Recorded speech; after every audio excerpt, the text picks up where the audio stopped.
The widow's sister, Miss Watson, had just come to live with her.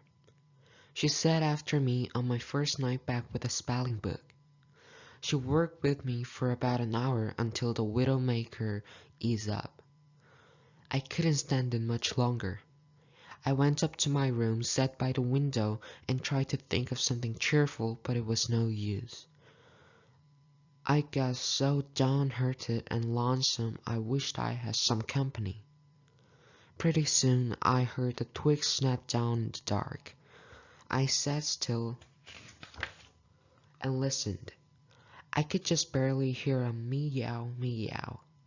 I said meow meow as softly as I could, and then I put out the light and climbed out of the window onto the shed. I slipped down to the ground and crawled in among the trees. And sure enough, there was Tom waiting for me. We went along a short path. Just as we passed the kitchen, I fell over a root and made a noise. We crouched down and lay still. Miss Watson's slave, Jim, was sitting at the kitchen door. "Who's there?" he said. He listened some more and walked near us. For minutes and minutes there wasn't a sound. He couldn't see us, but he must have known someone was nearby. He sat down on the ground near me and Tom said he knew someone was there. He told us he would wait until we showed ourselves. He leaned against a tree and stretched his legs out until one of them almost touched mine. Soon he began to breathe heavily and then he started snoring, so Tom and I could finally get away. When Tom and I got to the edge of the hilltop, we looked down into the village and could see 3 or 4 lights twinkling. The stars over us were sparkling. Down by the village was the river.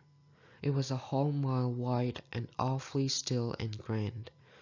We found Joe Harper and Ben Rogers and 2 or 3 more of the boys. We untied a little boat, floated down the river to the big scar on the hillside, and went ashore. We went to a clump of bushes where Tom made everybody swear to keep the place a secret. Then he showed us a hole in the hill, right in the thickest part of the bushes. We lit candles and crawled in on our hands and knees. After a minute or two, the cave opened up. Tom ducked under a wall in the cave and crawled into another hole. We followed along the narrow path until we got into a kind of room, all damp and sweating and cold. Tom said, "Now, we'll start this band of robbers and call it Tom Sawyer's Gang. Everybody that wants to join has got to take an oath." We were willing, so Tom got out a sheet of paper with the oath written on it. He swore every boy to stick to the gang and never tell any of its secrets. If anybody ever did anything wrong to any boy in the band, one of the other boys would be ordered to get even with that person and his family, and he would have to do it. Everybody said it was a great oath and asked Tom if he made it up himself. He said some of it, but the rest was out of the pirate book and robber books. He told us that every important gang had an oath like it. Wait, Huck Finn doesn't have a family, Ben Rogers said. How could we get even with him if he doesn't have a family? What are you going to do about him? Well, doesn't he have a father? Tom asked. Yes, but you can't ever find him these days. He used to get in a lot of trouble around town, but he hasn't been seen in these parts for a year or more. They talked it over and they were not going to let me in gang. Nobody could think of anything to do. I was almost ready to cry, but all at once I thought of a way. I offered them Miss Watson. They could get even with her if they wanted. That satisfied everyone and they let me in. Then Tom told us we would be highwaymen. We'll stop, we'll stop stagecoaches and carriages on the road. We'll wear masks and take people's watches and money. We'll bring some of the people to the cave here and keep them until they are ransomed. Ransomed? What's that? Asked Ben Rogers. I don't know, Tom said, but that's what they do. I've seen it in books, so of course that's what we've got to do. But how can we do it if we don't know what it is? Well, we've just got to do it, Tom said. Didn't I tell you it's in the books? Do you want to do things differently from the books and get things all messed up? That's fine to say, said Ben. But how are these people going to be ransomed if we don't know how to do it to them? Well, I don't know, Tom said. Maybe if we keep them until they are ransomed, it means we keep them here a long, long time.